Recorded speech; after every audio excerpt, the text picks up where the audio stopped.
Welcome to another homeschool Q&A. My name is Janelle Knutson, and I am a homeschooling mom to 7 children. And I answer your homeschool questions every Friday right here on my channel, so make sure to subscribe and leave your questions in the comments below, and I will try to answer them in upcoming videos. In this video, I'm going to answer 2 questions. The first one is one that I get a lot, and that has to do with the Spell to Write and Read program. And the second one has to do with boys and classical literature. So let's jump in and get started. The first question is, I'd really like to know what motivated you to wade through the challenges of starting SWR, which stands for Spell to Write and Read, and why it's now one of your long-term favorite curriculums. What benefits have you seen from it in your children and for yourself? There are so many other curriculum choices in this category that are much easier to start and see more clearly laid out, so I'm just curious as to your thoughts here. Well, that answer is going to take a little bit of time because you need to know my journey with phonics and spelling. I always aced the spelling tests when I was in school. I studied, I memorized the words, I took the test, and then those words and how to spell them left my brain. So I am actually a very bad speller, yet I could get 100% on almost every single spelling test. So when we started homeschooling her, I really wanted her to be a good speller and not just a speller that could pass, somebody who could pass a spelling test and then forget how to spell all of the words. And so I was really looking for a curriculum that was going to do more than what I got, which was give me a word list and memorize it. One of the things that I struggled with was I really didn't understand the rules of the English the English language in terms of spelling. I knew there was a gazillion exceptions, some rules that I couldn't remember. And so somebody shared with me in the beginning of our homeschooling journey, the Spalding Method. And it seemed, as I researched it, to be a lot different than what I had learned in the way that I had learned as a kid. And I thought, well, surely something different than what I did is got to be better. And so I ended up using with my oldest daughter something called the Writing Road to Reading. And this was a curriculum that was used in basically a traditional school setting. Well, let me tell you, that curriculum was overwhelming. I could not figure out for the life of me how to use it, but I understood enough about how it worked to realize that it really was a phenomenal method. I just couldn't figure out how to implement it. And so I have to admit that I dropped the ball when it came to spelling with my oldest daughter. I kind of set it up on the shelf and said, this has got to be the best, and I only want to use the best of the best, but until I figure out how to use it, we're not going to use something else. We're not going to use something, that's not great. I want the best of the best. Well, guess what? She didn't really get any spelling instruction. And so looking back, I wish I had just used anything to help her with her spelling. Well, several years down the road, I'm getting ready to homeschool my next daughter. This is 6.5 years later. There's a 6.5-year age gap. And when I started homeschooling her, again, I wanted, she was actually preschool, but I wanted to use the Spalding Method. Well, I can't remember if somebody told me about Spell to Write and Read or I stumbled upon it in the vending hall, but I can remember vividly standing in the vendor hall, opening up the Spell to Write and Read book and going, whoa, this is so much easier and doable. So when a lot of you open up the Spell to Write and Read book and you're like, this is overwhelming, I was coming from the Writing Road to Reading. Spell to Write and Read seemed way more doable, way easier, way better laid out. And I thought, I can tackle this. I couldn't tackle the other one, but I think I can tackle Spell to Write and Read. So I dove in and I just consumed my days with trying to figure out the program. I went to the seminar that they have, the trainings. I went to one of those. It was actually probably quite a few years into using Spell to Write and Read. And each year I just learned more and more about the Spell to Write and Read program and how it works. And I have to admit that there have been times where I have said, I can't do this. This is teacher intensive. I need something that's more open and go. I can't do all of this planning. And I have purchased other spelling curriculums. But when I get those spelling curriculums, I realize that there are so many things in there that's like, no, but that's not right. No, that's not right. No, that's not an exception. Spell to Write and Read just made so much sense of the English language. I realized that there really are not that many exceptions to spelling, but yet all these other curriculums were saying there are exceptions. And so I'd use those spelling curriculums for a week, maybe 2 weeks, and then I was back to Spell to Write and Read. And then maybe the next year I'd start to get burnt out with Spell to Write and Read. I'd spend a lot of money to purchase something else. And again, I just go, oh, I just can't. I can't teach something to my kids that I know is not completely accurate, that there's a better explanation for some of these things that people are saying are exceptions to the rules. So I go back to Spell to Write and Read. So I think the best way for me to kind of explain all of this in my journey with Spell to Write and Read is to use kind of an analogy. And so I'm going to use the analogy of baking a chocolate cake. So let's just say that I only learned to bake cakes using a box of chocolate cake. And so I'd have to bake a cake for one of my kids' birthdays or for my husband's birthday or a friend's birthday. I would dump out that boxed chocolate mix in there and add in an egg and add in water and mix it up and put it in the pan and put it in the oven. And the cake would come out. It got the job done. We had cake. And we all actually thought the cake was delicious. And then I go to maybe a baking class, and they teach me how to make chocolate cake from scratch. It is a lot of work, not only to learn how to do it well, but it is a lot of work just to bake a chocolate cake at any given time. Yet it tasted so much better that now the boxed one doesn't taste good anymore. That's kind of how it is with Spell to Write and Read.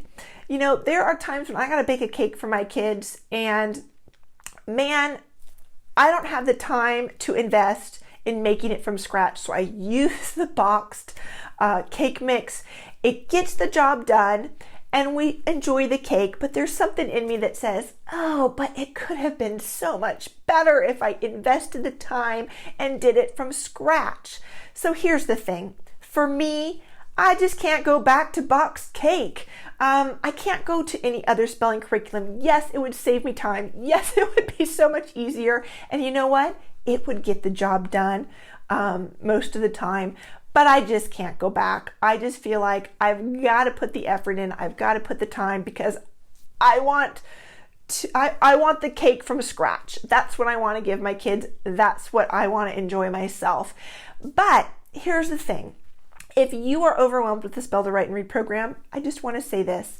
The boxed cake mix for most kids is still going to get the job done. If you need to do another curriculum so that your kids can learn to spell, then do that. I wish I had done that when I was using the Writing Road to Reading with my other daughter before Spell to Write and Read even came out, or maybe it had come out and I just didn't know about it. I wish I had just used something.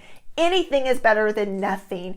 And so that's kind of my journey with Spell to Write and Read. It's just, I just like cake from scratch. I just love the Spell to Write and Read program. And when I look at other ones, I just see what they're missing and what they're lacking. And I just can't do it. I try sometimes because I'm overwhelmed with the amount of time it takes to implement Spell to Write and Read. I just can't go back though in the end. I always end up back with Spell to Write and Read. And actually, I have seen so many benefits to Spell to Write and Read in terms of just making not only spelling, but reading click for my kids. And so there are a lot of benefits to using the Spell to Write and Read program. Maybe I'll do another video on that. But that's just kind of my journey. You asked, why? What motivated you to wade through all the challenges? Well, what motivated me in the beginning to wade through all those challenges was that Spell to Write and Read was way easier and way more teacher friendly than the previous curriculum that I was using. What motivates me to continue wading through and continue using it?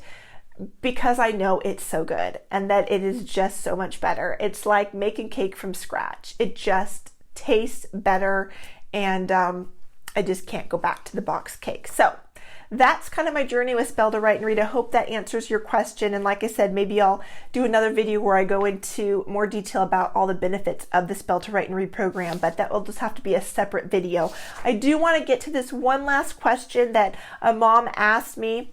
She said, as a mom, how in the world can you patiently encourage a boy teen to grow fond of literature? I feel like this is naturally more of a girly interest. Am I wrong? My son typically gets discouraged when it comes to being asked to read good classic literature. All right, I have a couple things to say about this, and I don't know if they're going to be an encouragement or not, but here you go. Yes, I think that in general, girls enjoy reading books more than boys. I think boys like being out and exploring. They like having the adventure in their minds as they're acting it out. Girls like to have the adventure in their minds as they're reading it on in a book, you know, through the pages of a book. So I think in general, girls like books better. They enjoy reading better. And certainly probably girls enjoy maybe more classic literature better. I don't know that for sure, but yeah, I can see that might be a generalization that we can make. But here's the thing. I have girls who don't like reading much. So it's not just a boy thing. So how do you get kids motivated if they don't enjoy reading classic literature? Well, I'm going to give 2 suggestions. First off, I think you need to try to pick classic literature that your child is interested in. So find classic literature that has a topic or a theme that interests your child. And then secondly, let them pick one of the books. So maybe you find 5 or 6 books that are classic literature that you think might fit with their interest. Let them pick 1 or 2 to read that school year. So that's really all I have for you in terms of how to motivate them to want to read classic literature. Try to find something that interests them and then let them pick it. But here's the thing. You might have a child who never loves classic literature, because I don't like classic literature. I never liked reading classic literature. I don't ever want to read classic literature. I know it benefits me. I know it benefits my children. So I read it.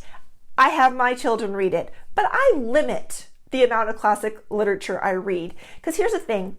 I love reading books, but I don't like reading fiction. I don't like reading stories. If I'm going to take the time to read a book, I want facts. I want information. I want the book to be giving me something, some kind of information or facts. Otherwise, I feel like it's a waste of my time. And the few times that I do read fiction books, it's usually, I want it to be a kind of mindless read, something that's just going to entertain me. Classic literature can entertain you if you enjoy reading it, but it sometimes is a lot of work to get through and to understand and to process. And if I'm going to put that much work into a book, I want it to be nonfiction, and I want to be learning something from it. I want to be learning how to do something, how to be a better parent, some kind of theological topic. So all that to say, I guess the point I'm trying to make is that some kids and some people are never going to love classical literature. I am one of them. I force myself to read some. I force my kids to read some. But I try to recognize with my kids that if I want them to read classic literature, let's pick something that interests them and that's, not going to be such a dreadful experience for them. And I think another thing is if you read the literature with your students, if you read the classical literature with them, that can be a motivation for them. Maybe you're not reading it out loud, but you're saying, hey, if you read this book, I will read it at the same time and we can discuss it and talk about it. Sometimes that's a motivation as well. So I hope that's helpful. I don't know if it's much of an encouragement or not. You're asking how do you motivate your son to like classic literature, and I'm saying, hey, sometimes some people just don't like classic literature. I'm one of them, but I still force myself to read it sometimes. So anyways, that is it for this homeschool Q&A, but make sure to leave your questions down below so I can answer them in upcoming homeschool Q&A videos. Thank you so much for watching. I'll see you again really soon. Bye-bye.